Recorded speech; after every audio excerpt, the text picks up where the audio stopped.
ملے ٹائمز میں خوش آمدید۔ امریکہ اور ایران جنگ کے حوالے سے بہت بڑی خبر سامنے آ گئی ہے، اور خبر سیدھی یہ ہے کہ امریکہ اور ایران کے درمیان دوبارہ جنگ شروع ہو سکتی ہے۔ ایران کی میڈیا نے یہ دعویٰ کیا ہے کہ ایران دوبارہ جنگ کی تیاری کر رہا ہے، ایران کی آرمی بھی جنگ کے لیے تیار ہے، اور یہ سب ہوا ہے ابنائے ہرمز سے گزرنے والے جہازوں پر حملہ ہونے کے بعد۔ اس وقت کئی دیشوں کے جہازوں پر ایران نے حملہ کر دیا ہے۔ ایران کا صاف کہنا ہے اسٹریٹ آف ہرمز بند ہے اور وہاں سے کسی بھی جہاز کو گزرنے نہیں دیا جائے گا۔ اب ایران کی میڈیا نے پہلا دعویٰ یہ کیا کہ امریکہ کا 2 جہاز گزر رہا تھا اور ایران نے ان جہازوں پر حملہ کیا ہے، کیونکہ امریکی جہازوں نے ایران سے پرمیشن نہیں لی تھی۔ اس کے بعد یونائٹڈ عرب امارات کے ایک جہاز پر حملہ ہو گیا ہے، اور اس خبر نے سب سے زیادہ پورے مشرق وسطیٰ میں ہلچل پیدا کر دی ہے۔ یونائٹڈ عرب امارات کی سرکاری کمپنی کا ایک oil tanker strait of Hormuz کو کراس کر رہا تھا اور اس پر ایران نے باضابطہ حملہ کر دیا، فائرنگ ہوئی۔ اس کی تصویریں سامنے آ گئی ہے کہ لگاتار ایران نے فائرنگ کی نشانہ بنایا۔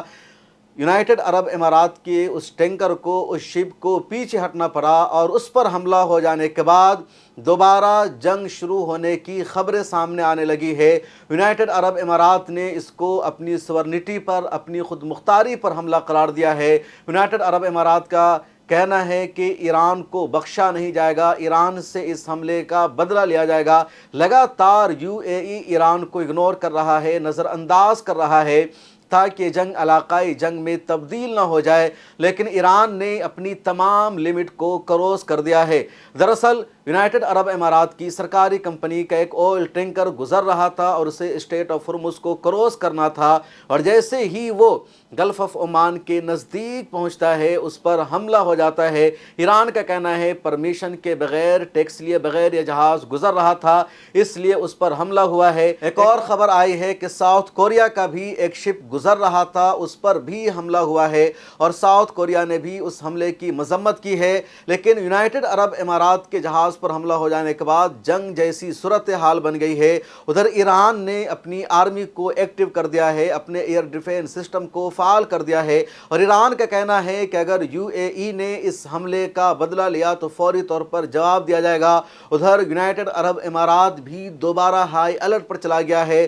UAE نے بھی اپنے تمام شہریوں کو ہائی الرٹ کر دیا ہے اور ان کو کہہ دیا ہے کہ انہیں تیار رہنا ہے، کچھ بھی ہو سکتا ہے۔ تو اس وقت ایران میں بھی ایئر ڈیفینس سسٹم کو ایکٹیویٹ کر دیا گیا ہے۔ ادھر UAE نے بھی کر دیا ہے۔ یونائٹڈ عرب امارات کے آئل ٹینکر پر ہوئے حملے کی GCC نے مذمت کی ہے، اس کو کنڈم کیا ہے اور کہا ہے کہ یہ حملہ نہیں ہونا چاہیے۔ الجزیرہ نے ایک تفصیلی سٹوری شائع کی ہے، اور الجزیرہ کی اس رپورٹ میں یہ دعویٰ کیا گیا ہے کہ اسٹریٹ آف ہرمز میں جو تازہ کشیدگی ہوئی ہے، جو تازہ کنفلکٹ ہوا ہے، تو اس لیٹسٹ کنفلکٹ کی وجہ سے جنگ دوبارہ شروع ہونے کے امکان پیدا ہو گئے ہیں، اور ہو سکتا ہے جنگ دوبارہ شروع ہو جائے۔ لیکن یہاں پر فی الحال امریکہ نے ایران کے دعوے کو ریجیکٹ کر دیا ہے۔ دراصل ایران کی میڈیا نے خبر شائع کی ہے، ایران کا دعویٰ ہے کہ امریکہ کے 2 جہازوں پر ایران کی فوج نے حملہ کر دیا ہے، اور امریکہ کے جہاز پر حملہ ہونے کا مطلب یہ تھا کہ امریکہ فوری طور پر ایران کو جواب دیتا، امریکہ جنگ کا آغاز کر دیتا۔ لیکن امریکی سینٹکام نے، امریکی آرمی نے کہا کہ ہمارے جہازوں پر کوئی حملہ نہیں ہوا ہے، ہمارے جہاز محفوظ ہیں۔ اب ایران دعویٰ کر رہا ہے کہ ہم نے امریکہ پر حملہ کر دیا ہے، امریکہ کہہ رہا ہے کہ ہم پر کوئی حملہ نہیں ہوا ہے۔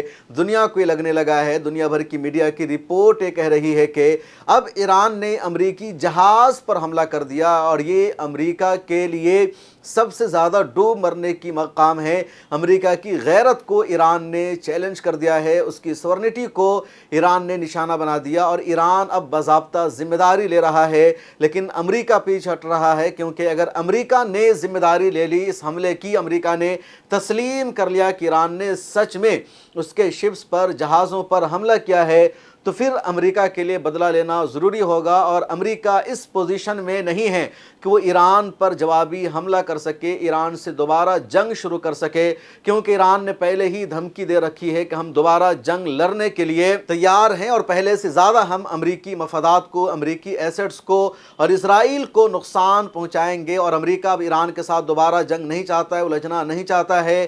امریکی کانگریس سے بھی ٹرمپ کو دوبارہ جنگ لڑنے کی پرمیشن نہیں ملی मिली है। तो अमेरिका और अमेरिकी सदर ट्रंप शदीद मुश्किल में फंसे हुए हैं। इसलिए ईरान के दावे के बावजूद भी ईरान कह रहा है कि प्लीज़ छोड़ दो, हमने तुम्हारे हमलों को रिजेक्ट कर दिया है, तुमने हम पर हमला किया, लेकिन हम कह रहे हैं कि तुमने हम पर हमला नहीं किया, क्योंकि हम अगर मान लेंगे तुमने हम पर हमला किया तो हमारे लिए जवाब देना ज़रूरी होगा और फिर हमारी कौम हमें जलील और रुसवा करेगी। पूरी दुनिया में अमेरिका की जो चौधराहट है, जो दादागिरी है, वो ख़तरे में पड़ जाएगी। इसलिए झूठ बोलना ही सही है। जैसे इससे पहले ईरान ने अब्राहम लिंकन पर हमला किया, दूसरे जहाज़ों पर हमला कर दिया और अमेरिकी आर्मी ने, अमेरिकी थिंक टैंक ने उन हमलों को एक्सेप्ट किया, लेकिन ऑफिशियली अमेरिका ने एक्सेप्ट नहीं किया। हालांकि अब्राहम लिंकन को एक हफ्ते के लिए वापस भेजा गया उसकी मरम्मत कराने के लिए, ठीक कराने के लिए, और जब अब्राहम लिंकन की मरम्मत हो गई, वो ठीक ठाक हो गया, फिर दोबारा उसको सर्विस पर लगाया गया, ड्यूटी पर भेजा गया।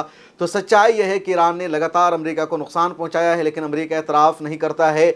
अब स्टेट ऑफ हुर्मुज़ में जो ताज़ा कन्फ्लिक्ट पैदा हुआ है, जो नई कशीदगी पैदा हुई है, उसकी वजह से जंग के इम्कानात बढ़ने लगे हैं, क्योंकि ईरान ने एक साथ कई देशों के ऑयल टैंकर और जहाज़ों पर हमला कर दिया है। उधर यूनाइटेड अरब अमारात का कहना है कि हमारे जहाज़ ओमान के टेरिटोरियल वाटर से गुजर रहे थे, वो ईरान का वाटर नहीं था। और अपनाए हुर्मुज़ में अगर 34 किलोमीटर का इलाका है, तो अगर आधा इलाका ईरान का है तो आधा इलाका ओमान का है। ईरान अपने इलाका से, अपने टेरिटोरियल वाटर से गुजरने से रोक ज़रूर सकता है, लेकिन ओमान के टेरिटोरियल वाटर से गुजरने से ईरान नहीं रोक सकता है और ईरान के हमले का कोई जवाज़ नहीं बनता है। अमेरिका ने भी तमाम जहाज़ों को, तमाम शिप को ये गाइडलाइंस जारी करके कहा है कि वो ये ओमान के नज़दीक से गुज़रे, वो ईरान के नज़दीक से न गुज़रे। उसके अलावा ईरान की IRGC ने एक नक्शा जारी करके बताया है कि कौन सा इलाका ईरान का है और अपनाए हुर्मुज़ का कौन सा इलाका ईरान का नहीं है। तो अब ईरान शदीद दबाव पड़ने के बाद एक तरह से ये बता रहा है कि इलाका ओमान का है, ये ईरान का है, लेकिन फ़िलहाल वहाँ से गुज़रने वाले तमाम जहाज़ों पर ईरान हमला कर रहा है। ईरान का कहना है कि अपनाए हुर्मुज़ इस वक्त बंद है, स्टेट ऑफ हुर्मुज़ से किसी भी शिप और जहाज़ को गुज़रने की इजाज़त नहीं दी जाएगी। अगर कोई जहाज़ गुज़रता है और ईरान से परमिशन नहीं ली गई है, IRGC ने अलाउ नहीं किया है, तो उस जहाज़ पर हमला होगा, उसको निशाना बनाया जाएगा। सीज़ फायर जो 1 मई तक अमेरिका और ईरान के दरमियान जारी थी, वो सीज़ फायर दोबारा फ़िलहाल ऑफिशियली एक्सटेंड नहीं हुई है। अमेरिका ने ईरान पर हमला नहीं किया, ईरान ने भी अमेरिका पर हमला नहीं किया है, लेकिन ऑफिशियली सीज़ फायर को अभी एक्सटेंड भी नहीं किया गया है। ताज़ा तरीन रिपोर्ट यह है कि ईरान ने 14 पॉइंट पर मुश्तमिल सीज़ फायर का या पीस एग्रीमेंट का प्रपोजल भेजा है और अमेरिका ने अभी तक उस पर जवाब नहीं दिया है। अमेरिका की तरफ से कहा जा रहा है कि ईरान के इस प्रपोजल को, ईरान की इन शर्तों को नहीं माना जा सकता है और ईरान कह रहा है कि अगर तुम हमारे 14 पॉइंट पर मुश्तमिल प्रपोजल को नहीं मानोगे तो फिर जंग का मैदान खुला हुआ है, तुम लेकर आओ अपने फाइटर प्लेन को, अपने जहाज़ों को उड़ाओ, हम जवाब देंगे। और ईरान ने पहले ही बता रखा है कि अगर अमेरिका ने हमला किया तो ईरान सबसे पहले दुबई को तबाह करेगा, यूनाइटेड अरब अमारात को निशाना बनाया जाएगा। दुबई का जो बुर्ज खलीफा है, जो ऊंची ऊंची इमारतें हैं, जो लंबे लंबे टावर्स बने हुए हैं, वो सब ज़मीन दोज़ कर दिए जाएंगे। जितने बड़े बड़े एसेट्स और असासे हैं UAE के, उनको निशाना बना दिया जाएगा। बाज़ाब्ता ये रिपोर्ट आ चुकी है, वॉल स्ट्रीट जर्नल ने भी अपनी रिपोर्ट में दावा किया था और ईरान ने बाज़ाब्ता सऊदी अरब को भी इससे आगाह कर रखा है, ओमान को भी बता रखा है। इसलिए ये जंग कहाँ पर जाकर रुकेगी, ख़त्म होगी, कुछ भी कहना मुश्किल है। फ़िलहाल अब अमेरिका में ही हिम्मत नहीं रह गई है ईरान से जंग लड़ने की, इसलिए खुद अमेरिका अब ईरान से पल्ला झाड़ना चाहता है, अमेरिका निकलना चाहता है और ईरान अमेरिका को निकलने नहीं दे रहा है। ईरान कह रहा है कि कम से कम हमारी 2 बड़ी शर्तों को मानो। पहली शर्त यह कि यूरेनियम इनरिचमेंट ईरान अमेरिका के हवाले नहीं करेगा, न्यूक्लियर प्रोग्राम ईरान का बुनियादी हक़ है, वो जारी रहेगा। दूसरा यह कि स्टेट ऑफ हुर्मुज़ का जो रूल और उसूल है वो पहले जैसा नहीं रहेगा, बल्कि अब हम उसका उसूल तय करेंगे। और अगर तुम चाहते हो कि स्टेट ऑफ हुर्मुज़ से गुजरने वाले जहाज़ों से टैक्स ना लिया जाए तो फिर अमेरिका को $270 बिलियन का हर्जाना अदा करना होगा, जो इस जंग में ईरान का नुकसान हुआ है। लेबनान और इसराइल में भी सीज़ फायर की धज्जियां उड़ाई जा रही है। ताज़ा तरीन रिपोर्ट यह है कि हिजबुल्लाह ने भी इसराइल को जवाब दिया है और हिजबुल्लाह ने इसराइली सेना को निशाना बनाया है। कई इसराइली फ़ौज ज़ख्मी हुई है और कई की हलाकत की भी खबरें सामने आ रही है। लेकिन इसराइल का हमला भी साउथ लेबनान पर और लेबनान के दूसरे इलाकों पर बढ़ता जा रहा है। अब जो सबसे बड़ी अपडेट है वो यही कि UAE और ईरान के दरमियान पहले से कशीदगी चल रही थी, पहले से तनाज़ुर चल रहा था और अब ईरान ने UAE के शिप पर, ऑफिशियल ऑयल टैंकर पर हमला कर दिया है और UAE की तरफ से कहा जा रहा है इसको इग्नोर नहीं किया जाएगा, इसका बदला लिया जाएगा। यूनाइटेड अरब इमारात में अबू ज़हबी में इसराइल की फ़ौज पहुंच चुकी है। इसराइल ने अपना आयरन डोम वहां लगा दिया है। उधर अमेरिका ने भी UAE को हथियार ख़रीदने की इजाज़त दे दी है। इसलिए जंग जो बंद हो चुकी थी और उम्मीद पूरी दुनिया यही कर रही थी कि दोबारा अब ये लड़ाई शुरू होने वाली नहीं है, इस हालिया एक्टिविटी ने, ताज़ा डेवलपमेंट ने दोबारा इस जंग के शोले को भड़का दिया है। इस वीडियो में इतना ही। मिलर टाइम्स को देखते रहिए, मिलते हैं अगली वीडियो में। अल्लाह हाफिज़।